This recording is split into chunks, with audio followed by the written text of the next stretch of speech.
You know, the plan to go to Iraq was in place right after Bush was inaugurated. And, you know, his cabinet tells you everything about what their interests are because they're all oil people. And essentially the way that you have to look at the Middle East via this lens of the plan for a new American century is this. You have to look at Jordan, and I'm going to make this very brief. Jordan is all the borders of Jordan are oil pipeline rights of way.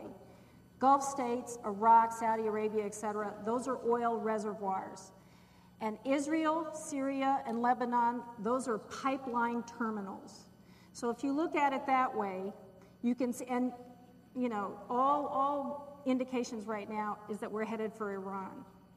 So if you look at it just as I've described it, you really get a sense of why this was so important for them to do, even on the back of this horrific tragedy. It has been astonishing, as I imagine many of you agree, that since 9/11, it has taken 3 years just to even get a baseline establishment of what the government's position is on what happened. For the first year or two, we didn't even hear answers to what happened, when, and how. Now things are finally trickling out due to the commitment of, say, widows and other relatives of those who were killed on 9/11. So we have an administration which has shown itself to be incredibly opportunistic and unwilling to open the door to discussion about how they acted before and during 9/11, which means that many, many people, like Paul Thompson and others, have had to do all this legwork themselves. And the media has been rather quiescent. I personally am a skeptic of many of the things that we're going to see here tonight. I think that a lot more has to be done to ascertain what it is. And I don't think you have to go so far as to establish that this was a manufactured event. But clearly what we know already is bad enough. What we know is that the system of security and counterterrorism was blinking red, in the words of George Tenet, that the warnings of an imminent attack were so severe that something dramatic should have been done. It was unparalleled. Instead, our president went on a month-long vacation. And so we know that there was a blind eye turned to the warnings. We also know that in the event of 9/11, the government was incredibly opportunistic, that these same guys who were in PNAC, who were in the American Enterprise Institute, and who were strewn throughout the top level of the government, quickly, within hours, seized on this event to push their pet obsession of invading Iraq, which, as most of you probably know by now, did not have weapons of mass destruction, was not a threat to us, did nothing to do with 9/11. And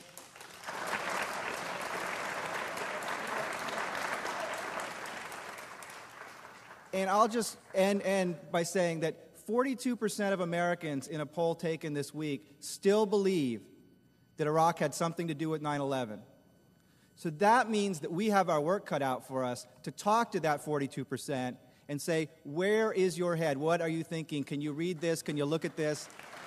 Can you think about this again? Because I imagine that all of you are here and this conference is happening because of the internet. 20, 30 years ago, you could not have had this level of response to an event like this without the media taking part. You guys are all part of the media now, and you can all have enormous power by using that and talking to people.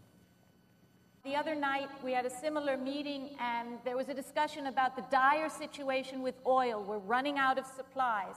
I want to know if the people on this panel think that there's a solution, since we're so dependent on oil.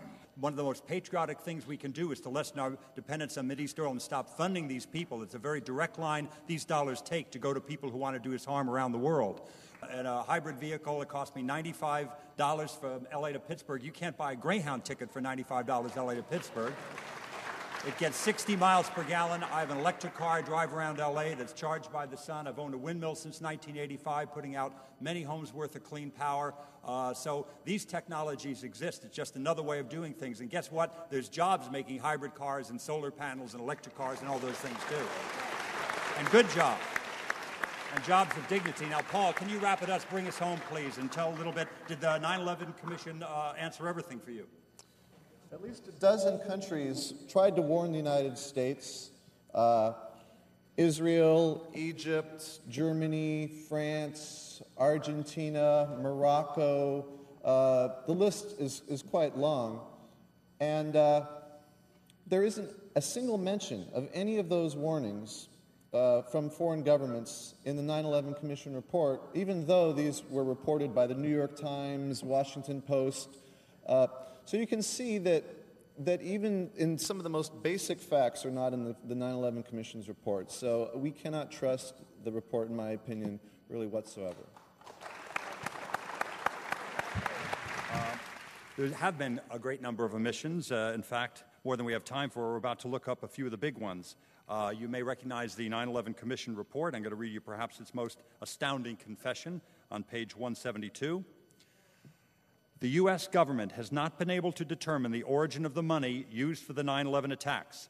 Ultimately, the question is of little practical significance. Isn't that interesting? Doesn't it matter who paid for 9/11? It also says, the 9/11 Commission report, similarly, we have seen no evidence that any foreign government or foreign government official supplied any funding. And I think we've discovered rule 1 of the 9/11 Commission: don't follow the money. Dr. Bob Bowman.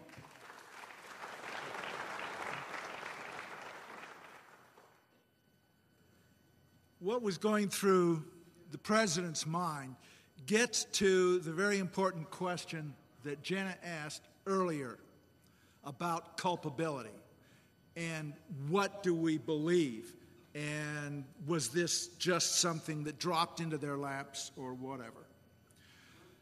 We have, in attempting to answer this, we have 3 different kinds of information.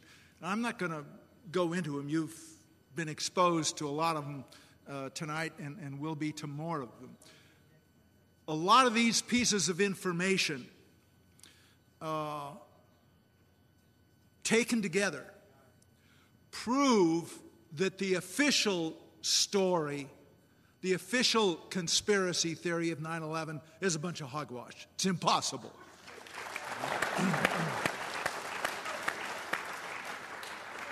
But they don't prove what really happened and who was responsible. But there's a second group of facts having to do with the cover-up. And, these are a whole bunch of things like the confiscation of the surveillance tapes of the impact on the Pentagon, the confiscation of the air traffic control voice tapes. It goes on and on and on.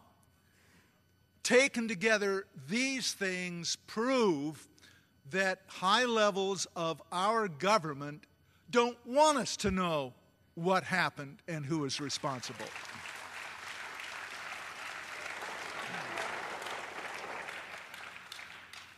And then there's a third set of facts that impinges on the president's thinking and all of that. These are the facts of what happened after 9/11. And this is a historical record. For example, Ashcroft and his cronies got their Patriot Act, which takes away our civil liberties and trashes the Bill of Rights. Unocal got its invasion of Afghanistan and secured a route for oil and gas pipeline for $1 trillion worth of gas from the Caspian Sea to the Indian Ocean. Cheney's Halliburton got no-bid contracts to support the troops in destroying Iraq and other contracts to rebuild it. And more importantly, all those PNAT guys, the neocons, got their invasion of Iraq. They got regime change in Iraq. So the questions come, who gained from 9/11? Who covered up crucial information about 9/11? And who put out the patently false stories about 9/11 in the first place? When you take those 3 things together, I think the case is pretty clear that it's highly placed individuals in the administration with all roads passing through Dick Cheney.